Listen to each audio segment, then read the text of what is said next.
This episode of Your Money and Your Life is brought to you by our partner, Compare the Market. Coming up on Your Money and Your Life, how to organise your own interest rate cut. Is the housing boom starting to slow? How the cost of living crisis has been affecting your insurance. Plus, in Kochie's Budget Challenge, a flamboyant couple getting bill relief after COVID shuttered their business.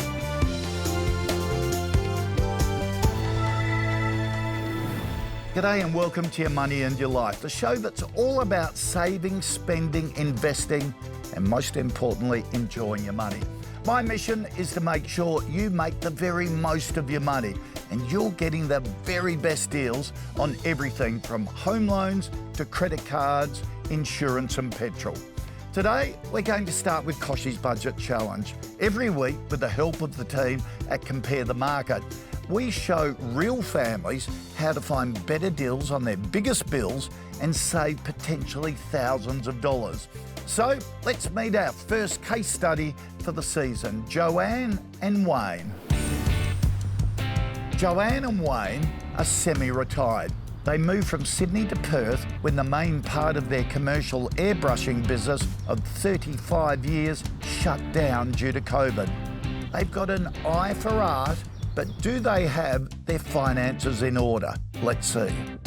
Wayne and Joe, thanks for having us. Thanks for coming along. Tell us how you got to Perth. What are you doing here? Well, it's all because of our daughter. She decided she wanted to come over here and sort of have a bit of an easier life, I guess, for herself and gave her more opportunities. She met a fellow over here when she was, I think, working as well prior to that. And the airbrushing is sort of a retirement job now, is it? Well, yeah, it is. Instead of just sitting there painting pictures for nothing, I can still get paid for it. Yeah. It's great.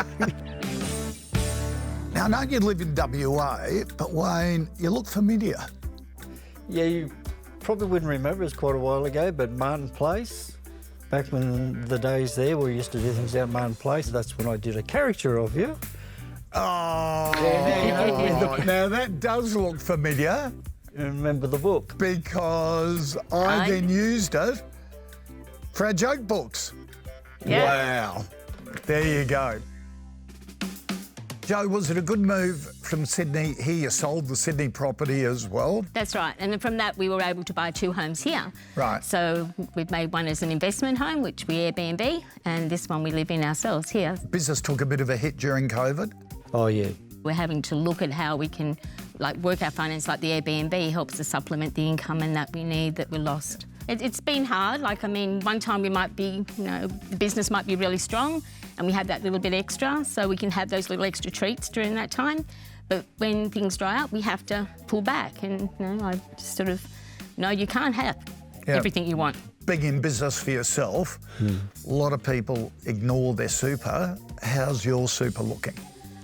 We don't have super. No, we don't. Wayne, I know. Wayne hasn't got any super. I have a small piece of super. What are your financial goals that you've set yourself at the moment? To own our home at the end of it, because we still have mortgages on both homes, and have money for travel and to enjoy our retirement. I still want to have to live a similar lifestyle to what we sort of have now. Maybe not quite as what we have in the past, but we want to be comfortable in that time together that we have at the end as well. So, and not be a burden on our kids, so things, because they've all got their own lives to worry about. Yep, absolutely. That gives us a bit of a challenge. We're challenge accepted. We'll see if we can earn some extra money to put towards those goals. Let's go and sit down. No worries. Cool. Struggling to manage your mortgage each month? Well, you don't need to wait for the Reserve Bank to give you an interest rate cut. Take control with these tips to reduce your monthly repayments. Number 1, try to negotiate a lower rate with your lender. Just 1 in 3 Aussie mortgage holders have tried to do this year. Amazingly, 70% of those who called their lender said they were successful in securing a discount. Number 2, you could switch to interest only to lower your repayments. This can be a temporary solution to get you through a tough period before returning to principal and interest payments later. Number 3, request a longer loan term. If you've had your home loan for, say, more than 5 years, you could ask your bank to extend your loan over a new 30-year period. And finally, there's also financial hardship assistance. This could include special payment plans, fee relief and rate concessions. After the break, how your insurance is being affected by the cost of living crisis.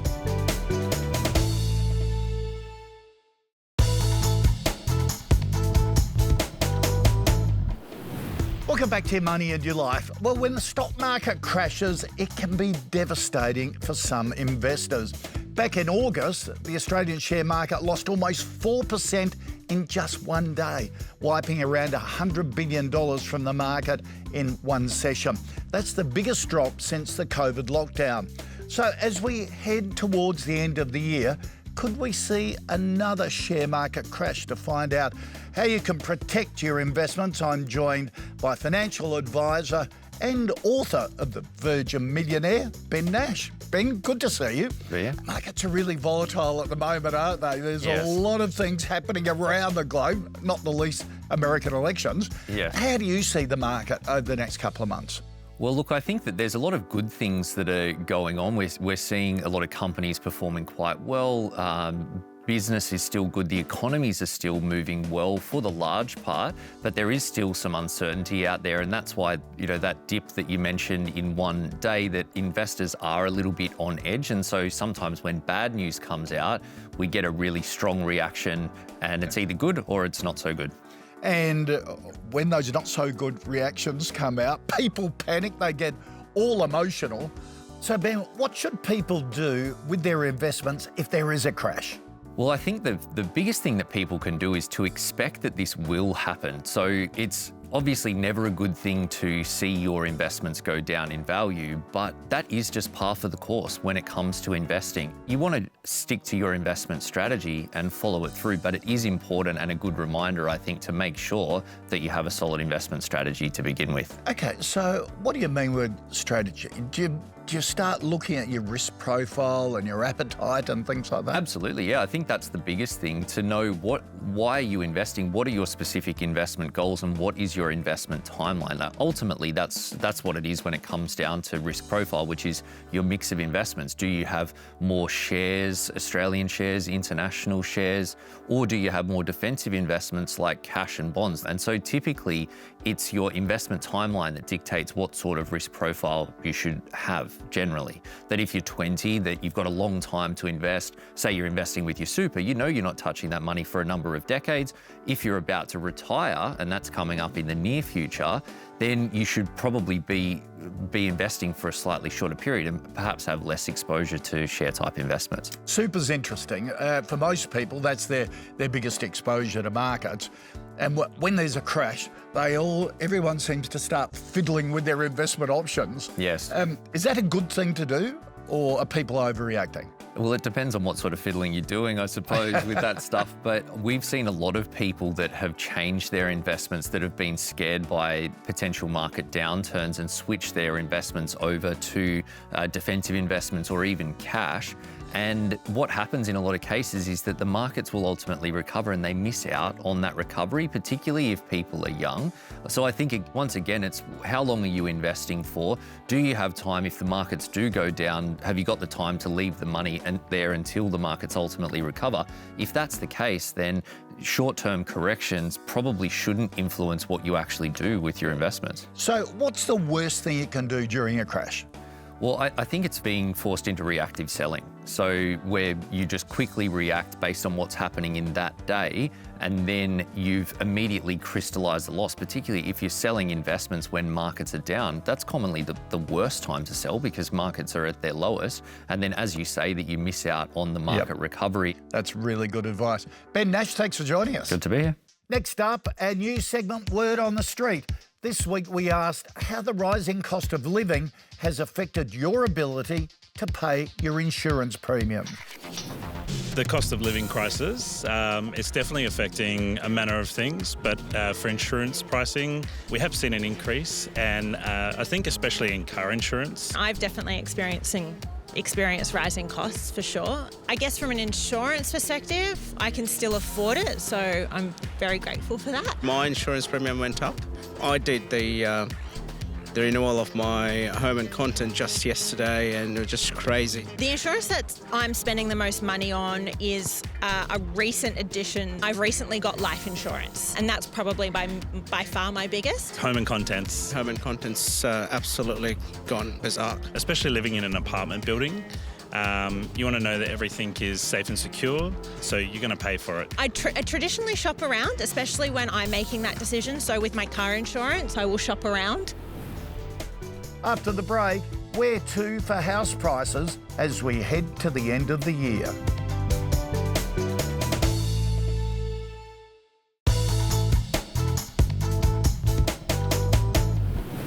Welcome back to Your Money and Your Life. For those looking to buy a home, entering the property market continues to be a challenge. Between March 23 and March 24, national house prices jumped almost 8%, while home unit prices increased 6%.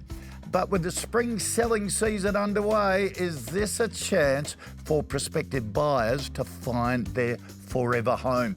To find out more about property prices for the rest of the year, where they're heading, I'm joined by Ray White, Chief Economist, Nerida Conisbee.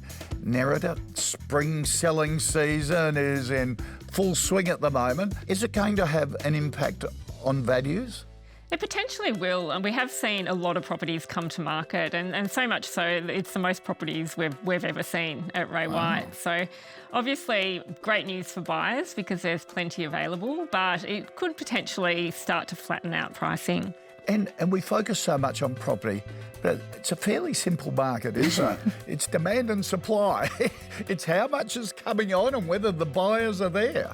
Yeah, absolutely. I mean, a lot of it has to do too with population growth and construction costs and interest rates, but it is fundamentally how much money people can borrow, how many people are wanting to buy, and how many properties are coming to market. Because it's so different around Australia, isn't it? It's hard to generalise. Where do you think the best value will be this spring selling season? I suppose there's different ways of looking at it. At the moment, what we can see is that Melbourne is looking flattest in terms of price growth, but there's also a lot of properties coming to market. So if you're wanting to enter in a fairly slow-moving market, a market you can make decisions in and not have to rush, Melbourne's a good market. But if we head out to places like southeast Queensland, Adelaide, Perth, things are still moving very, very quickly. So Perth in particular has seen a jump of about 25% over the past 12 months. So that is a very fast-moving market at the moment. Perth is very erratic, history tells us, doesn't it? They have big booms followed by big busts as well. So are we near the top of the market in Perth?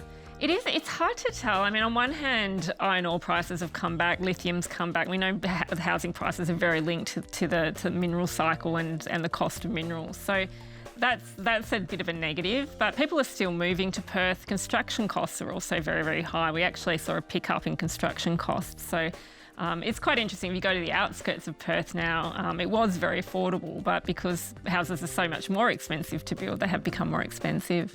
What about the difference between houses and home units in terms of buying value? Because you did some research not long ago that showed house prices zooming, but the gap with home units has been historically huge, hasn't it? Usually they go up together, not this time. Will home units catch up?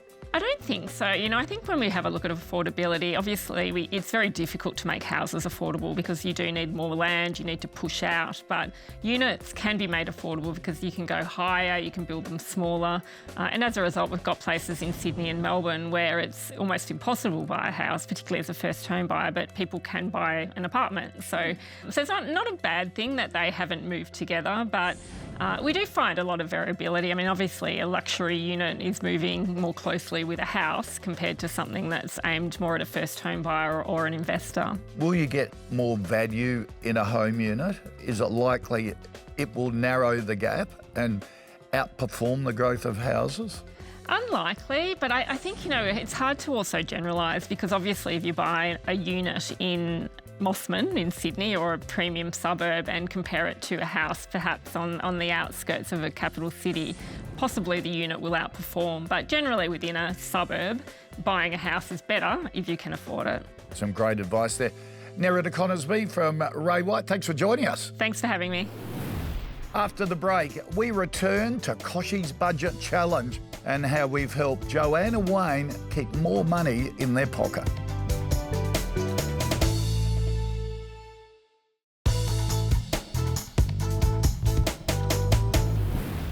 Let's return to Joanne and Wayne, the colourful Perth couple who don't have any super. We've gone through their bills with the experts at Compare the Market to see what we can do to help them out. Okay, Wayne and Joe, let's get into the budget challenge. Now, these are just thought starters for you, okay? So you've got to, just to get you moving and seeing what you can do. I can't help but worry that you don't have superannuation. Oh, no. I must have been at our age. I think you should go and talk to a financial planner because you've got your house here, which has still got a mortgage on it. You've got the investment property that's Airbnb'd. I can't help but think that something could be done there to top up your super. Well, let's take a look at some of the bills. Car insurance is a big one. Costs you $374 a month over $4,100 a year. Overall, that policy's increased 13.6% over the last year. Oh, really? Big jump, isn't it? You've told us that no one younger than you drives the vehicles and that you're not driving far in each vehicle. So these factors could reduce your premiums and you could reduce them even more if you're willing just to bump up your excess a little bit to save $550 to $800 or $900. That makes a big difference. Let's start with the Ford Ranger, currently paying $847 a year. Make those tweaks that I mentioned and there are quotes as low as $525 a year. So let's move on to the Ford Falcon with the same tweaks as before. Currently paying $1,200 a year to insure it. We found quotes at $650. Oh, okay. So, again, making the same tweaks could reduce your premium by just under $100 a year. Wow. Health insurance for us oldies, we're paranoid about it. I know, it's really important for us. You're paying $312 a month, but are you actually getting good value? You've pointed out it includes things like Chinese herbal medicine and sleep studies, whether we use it or not. Importantly, quite rightly, you want cover for oncology and reading glasses and dental work, and that's really important for us. You also want cover for joint replacements as well. Your current policy actually doesn't cover joint replacements. Oh, really? No. Oh, I didn't know that.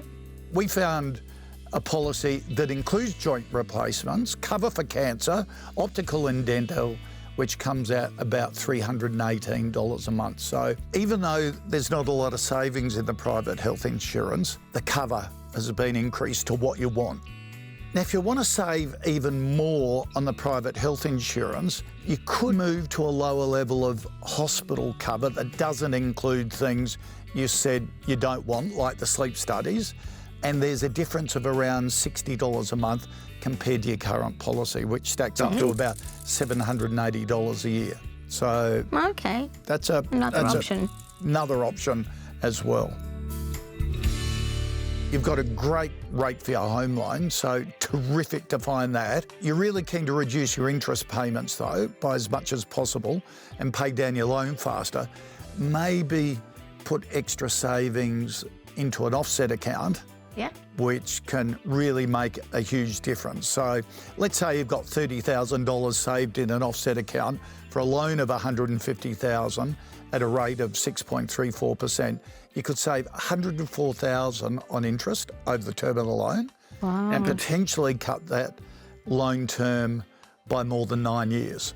So a lot of people don't use their offset account, even if you're parking emergency money. You know, we like emergency money just to keep. Don't keep it in a savings account where you pay interest on the savings.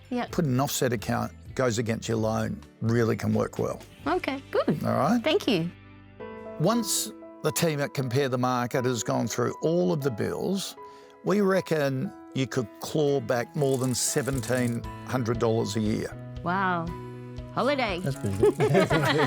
Well, that's right. The Compare the Market team have also said they'll kick in an extra $1,000 for that holiday and to get the finances under control. Woohoo! And thank you for having us. Good bonus. That's awesome. All right. That's awesome. It's been fabulous. Now, Wayne, are you going to update my caricature now? What do you reckon? We can do that. Excellent. Still keep out the wrinkles, and that'll be great. No problem. Thanks for having us. Thank you, thank Hey, you. thanks a lot. That's it from me for today. I hope you've enjoyed this episode of Your Money and Your Life. For all the latest money and investment news that you need to know, go to ymyl.com.au. And while you're there, subscribe to my free email newsletter, which is delivered to your inbox every Friday. Thanks for joining us. Next week on Your Money and Your Life, tips to financially prepare to start a family. Are people shopping around for better home loan interest rates? How to avoid cryptocurrency scams? And I help one young couple save up for a new house.